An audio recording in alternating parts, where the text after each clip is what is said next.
We're going to go back into our debate about compact or mid-size performance vehicles. Is it the Ford Torino or the Roadrunner Super? Go! I think I just had a big... I think I got a hernia. What's that?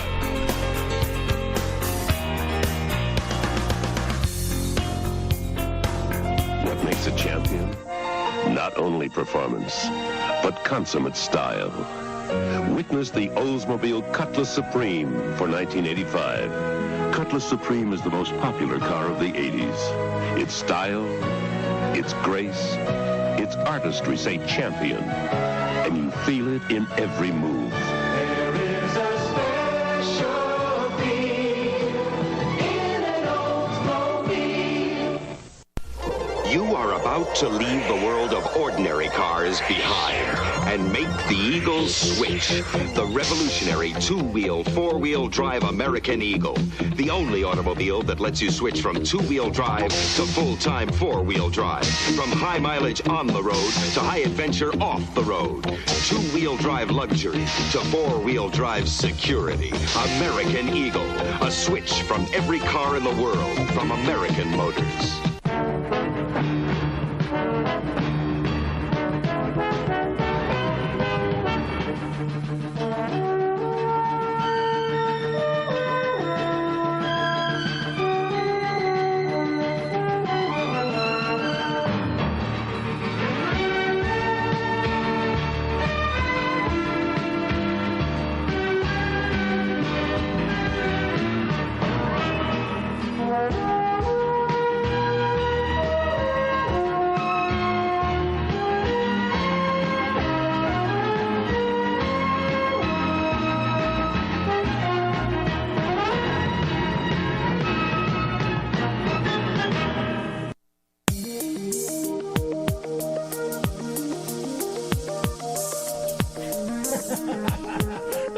Everybody, welcome back to GAAS, the Great American Auto Scene, presented by Irwindale Speedway and Irwindale Drag Strip, your place to race. I don't think I've ever seen that before, No. that a Chevy Vega body can look so good on an Opel Manta. An Opel Manta, I did not know that the Manta actually took after the Vega. Well, you know, a lot of GM styling.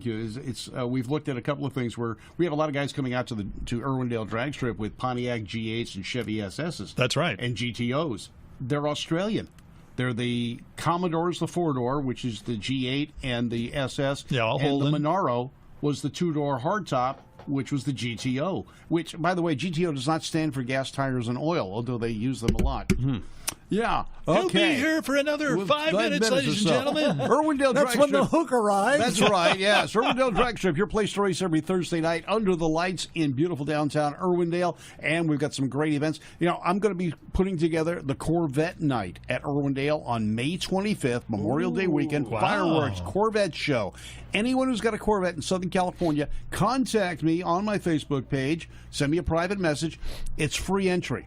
Car, driver, and passenger. You get to see Night of Destruction and a great fireworks show at Irwindale Speedway. Now, Night of Destruction is on the Speedway. Thursday Night Thunder on the drag strip every Thursday night.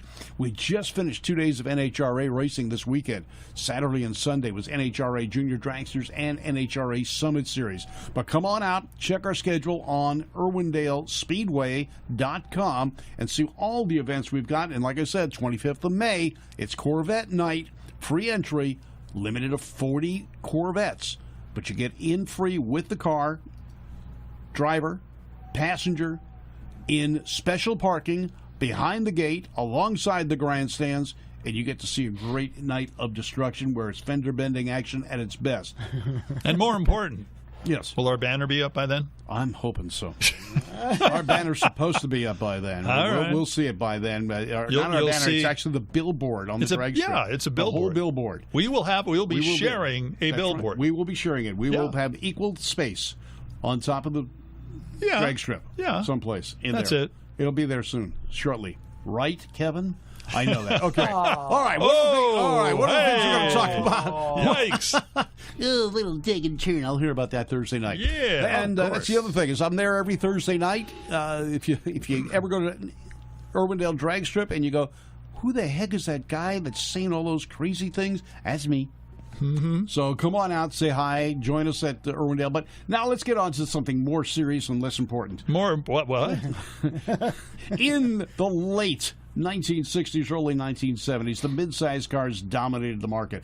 And the Ford Torino replaced the Ford Fairlane with some exciting body styles, and this was aimed at the NASCAR market, the fastback Fords. There's the Talladega in the back with a little bit of a sloped nose to try and compete against the Superbirds and Dodge Daytonas. I'm the Ford guy. I love Fords. This, Cobra Jet powered, 429, 4-speed, fastback. What a great muscle car. Man. This is the GT version right here. That's a good shape, too.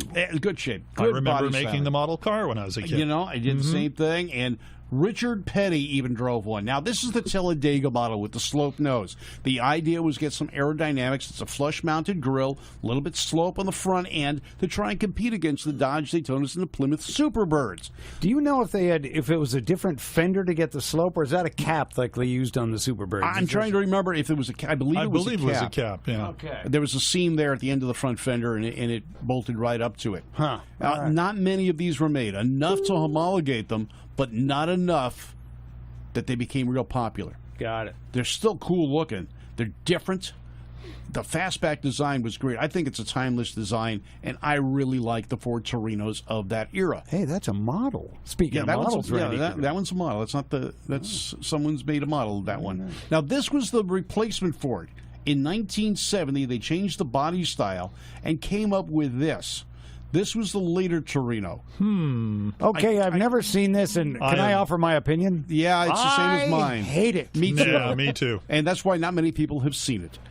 So they tried this, and it just really didn't catch on at all. Not even on the super speedways. Although it looks aerodynamic, Oh, what do you know? didn't quite work. Now this is the car without that sloped nose, and I had one of these on order. That's exactly the car I had on order. 429, 4-speed, the Torino package with the rear louvers, the blacked out Cobra Jet. I had it all on order. But I was supposed to be someplace for longer than I was, and I didn't stay long enough. So it was a special... could it have been overseas? It was, and we had a I see. special military purchase, and once you served your full tour of duty, you came back, and it was ready for you at your local dealership. The price was about $3,600 back then for a 429 Cobra Jet, 4-speed, radio delete, heater delete. I mean, I was going drag racing. Wow. I didn't care about anything else. It was drag racing. That was my life. So what happened to your car? Do you suppose the dealership sold it to... The order never went through because I wasn't overseas at this particular location long enough.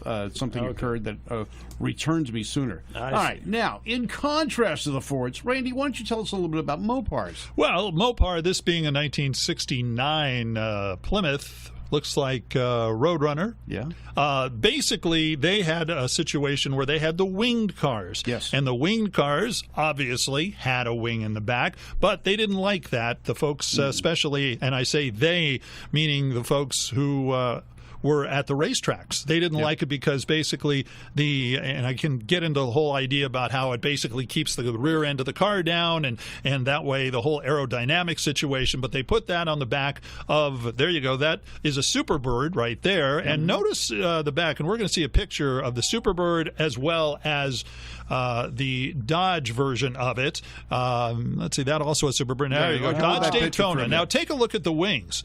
They're different. Yeah. And a lot of that is because of the slope of the body, the fact that you're dealing with a B-body Plymouth, which the corresponding car on Dodge would have been a Coronet.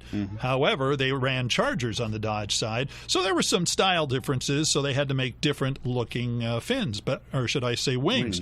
But nonetheless, these were the ones that they raced with. They were banned briefly, but then they came back. Yeah, and they were banned, and one of the things we didn't show is Petty switched over to Ford during that ban. That's right. And he actually ran a Torino. Plymouth only did theirs for 1 year. Yeah. And it wasn't popular. Dealers could not sell these vehicles. People thought they were kind of gauche or garish because they had the big slope nose, which I thought was so cool. But it was aluminum on the original factory cars. Now, if you come across one now and it's fiberglass, it's a reproduction. But they had pop-up headlights. The nose was aluminum. It was, you could get it on a basic Roadrunner is what it was. It had the air scoops on the top of the fender to let air out. They were still 383 or 440 powered, or Hemi as an option. Did the wings work? Yes. Oh, yeah. Oh, yeah. That's why they got banned. Absolutely. Absolutely. And nowadays, if you have a car that looks like this in the general vicinity, you're talking about a six-figure car, definitely. Oh, yeah. Wow. And the dealers could not get rid of them when they were on the showroom floor. And like Randy said, you can look at this. Now, one of the things that came on the Dodge Daytona that was unique to the Dodge Chargers was that full flush rear window.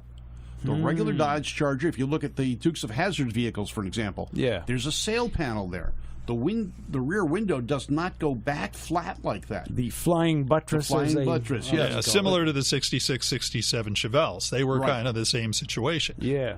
And for again, aerodynamics, they brought the glass up and had it full flush, as you see there, to the right, and that helped.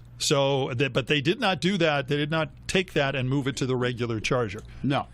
Well, they did. They came out with a Dodge Charger 500 series. Right. When they got rid of the slope nose, when they couldn't run the slope nose anymore at Daytona, and they couldn't run the wing, they came out with the Dodge Charger 500 and put the Coronet grille, which was flush, when you had the tilt-away headlights. So all of that happened early 70s. It happened really, really fast. Really quick. What happened after it? What happened to the Talladegas and the Cyclones and the Superbirds? Body styles changed, and they wanted to run the more current body styles. And since that was no longer a production body, they moved on to the next body styles. Basically, eventually what the Luminas were. Chevy Luminas and whatever was running. Pontiac, I think, was running Grand Prix or something along those lines. So those things were basically what were in style. But what a design this was. Well, I mean, what incredible design. It was a coup. Between the Hemi, the wings, and the slope nose, those were 200-mile-an-hour cars back then.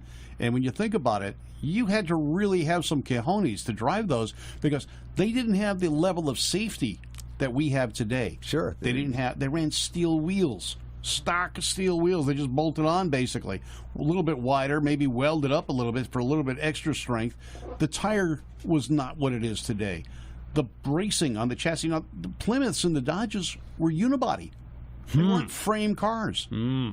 So you think about the flex that was inherently into that vehicle. But they raced. There was no such thing as a Superbird convertible.